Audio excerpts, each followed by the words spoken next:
Welcome back to my channel. നമ്മൾ beef ബ്രെയിനാണ് ഉണ്ടാക്കാൻ പോകുന്നത് ഗൈസ്. എൻ്റെ ഇൻഗ്രീഡിയൻസ് 2 മുട്ട, പെപ്പർ പൗഡർ, ചെറിയുള്ളി നന്നായിട്ട് ചോപ്പ് ചെയ്തത്, ഇതെല്ലാം കൂടി എന്ത് ചെയ്യണം, നമ്മളെ ബീഫ് ബ്രെയിൻ നന്നായിട്ട് കഴുകി വൃത്തിയാക്കി അതിലേക്ക് നന്നായിട്ട് മിക്സ് ചെയ്ത് കൊടുക്കണം. ഇൻഗ്രീഡിയൻസൊക്കെ അതിലേക്ക് നന്നായിട്ട് മിക്സ് ചെയ്ത് കൊടുക്കുക.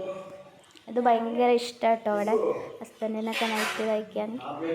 ഇപ്പം ലൈറ്റായിട്ട് മഴ ഉണ്ട്, അതിൻ്റെ കൂടെ ഇതെല്ലാം ചൂടോടെ ഇതും ബ്രെഡ് ജസ്റ്റ് ഒന്ന് ചൂടാക്കിയിട്ട് അതിൻ്റെ കൂടെ കഴിക്കാൻ ഭയങ്കര ഇഷ്ടമാണ്. അപ്പം ഞാൻ ഇത് തിരക്കൂട്ടുണ്ട് അവിടെ നിന്ന് എങ്ങനെയെങ്കിലും വേണ്ടാക്കുന്നുണ്ട്. അപ്പോൾ ഇത് കഷ്ടപ്പെട്ട് കുഴച്ച് ഒരു പരുവത്തിലായി ഗൈസ്. ഇനി ഇത് ചട്ടി വെച്ച് ഒന്ന് എണ്ണ ഒഴിച്ചു, ഈ മിക്സ് ഇതിലേക്ക് ഒഴിച്ചു കൊടുത്തു. ഏകദേശം നല്ല സ്മെല്ലൊക്കെ വരുന്നുണ്ട്. വാവ്, അടിപൊളി.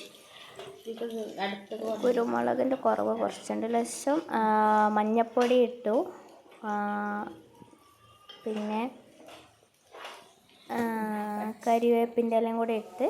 ഇതാണ് ഇതിൻ്റെ ഫൈനൽ ലുക്ക്. ആഹാ, നല്ല സ്മെല്ലുണ്ട്. ആൾ തിരക്ക് കൂട്ടിയിട്ട് വയ്യ ഗൈസ്. അപ്പോൾ ഓക്കെ, അസ്സലാമു അലൈക്കും, ബൈ ബൈ, സീ യു.